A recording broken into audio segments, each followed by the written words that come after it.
Maayong adlaw sa tanan. Busa, kung maghiskot kita niining mga espesyal nga ngalan para kang Maria, sa masalita niya sa mahal nga Birhen Maria, importante kaayo nga dili kini nato sabton sa pulong per pulong, sama sila sa mga balak nga adunay dakong katuyoan. Naggamit sila og mga hulagway gikan sa Biblia aron ipakita kanato kung kinsa si Jesus ug yun sa pagtabang ni Maria sa dakong plano sa Dios. Busa, dual nga may bukas nga hunahuna ug ayaw kini basahan nga sama sa nagtan-aw ka og lista sa mga gamit sa usa ka hardware store. Hunahuna sila nga mas sama sa mga karatula sa dalan. Magsugod kita sa pipila niya ng mga hulagway sa Biblia. Una, arka sa kasabotan. Sa karaan nga mga istorya sa Biblia, ang arka mawang dapit din nagpuyo ang presensya sa Dios. Sa bagong tugon, gidala ni Maria si Jesus nga mao ang Dios uban kanato sulod kaniya. Sama siya sa buhi nga arka. Sunod mawang tore ni David. Huna-huna ang usa ka ligon nga kastilyo, kini mahitungod sa kaligon, depensa, ug pagpabiling luwas sa mga butang. Ang pagtawag kang Maria nga usa ka tore nagpasabot nga siya nagbarog nga ligon ug nagtabang sa pagpanalipod niadtong mga nagtuo. Sunod, tore nga garing. Ang garing talagsaon, sinaw ug putli kayo. Kini nga ngalan nagsulti ka na to mahitungod sa iyang kaputli ug unsa ka anindot ang usa ka kasing-kasing kon kini hingpit nga gihatag sa Dios. Balay nga bulawan, dili kini mahitungod sa mga mahalon nga alahas. Sa Biblia, ang bulawan nagpasabot og butang nga espesyal nga gigahin para sa Dios. Si Maria mao ang bililhong puloy-anan nga gipili aron ang Dios anaa. Ganghan sa langit. Pinaagi kang Maria, si Jesus mianhi sa kalibotan. Ug pinaagi kang Jesus, ang dalan paingon sa langit na ablihan para kanato. Kini nga ngalan nagpasidungog sa iyang bahin niyanang ganghaan sa kaayo sa Dios. Bituon sa kabuntagon. Sa dili pa musubang ang adlaw, makita nimo ang bituon sa kabuntagon. Ang kinabuhi ni Maria nagpakita nga si Jesus ang tinuod nga adlaw sa hustisya, taliabot na.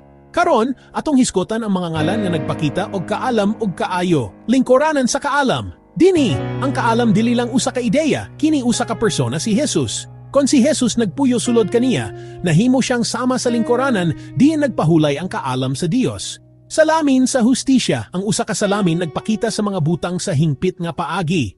Si Maria hingpit nga nagpakita sa kaayo ug kaangayan sa Dios, naghatag kanato og klaro nga ehemplo nga sundon. Hinungdan sa atong kalipay. Dili kini tungod kay iyang gipulihan ang dapit sa Dios, apan tungod kay iyang gidala kanato si Jesus kinsa mao ang tinuod nga tinubdan sa kalipay sa atong mga kinabuhi. Espirituhanong sudlanan, sudlanan sa kadungganan, talagsaong sudlanan sa debosyon. Hunahuna ang usa ka espesyal nga kopa nga gigamit lamang alang sa mga balaang butang sa templo. Si Maria gilain, hingpit nga andam sa pagalagad sa Dios.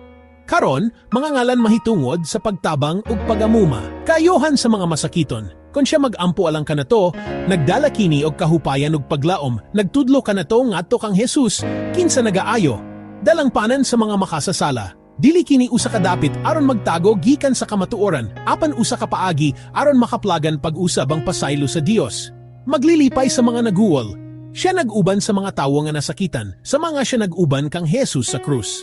Mananabang sa mga Kristiyanos. Siya usa ka makanunayong higala alang ni bisan kinsa nga naningkamot sa pagsunod kang Jesus. Ug karon ang mga harianong ngalan, rayna sa mga anghel. Kon si Jesus mao ang hari sa tanan, ang iyang inahan nakaambit sa iyang paghari, dili pinaagi sa pagkompetensya, apan tungod sa kaayo sa Dios. Rayna sa mga patriarka ug mga propeta.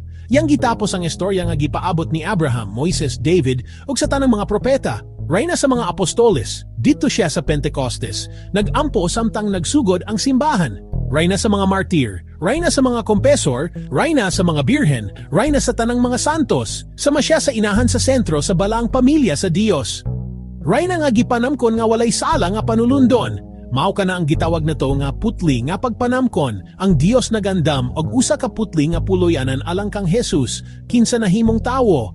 Rayna nga gipasaka sa langit, gitapos sa Dios, diha kaniya ang iyang gisaad kanato usa ka kinabuhi uban kaniya.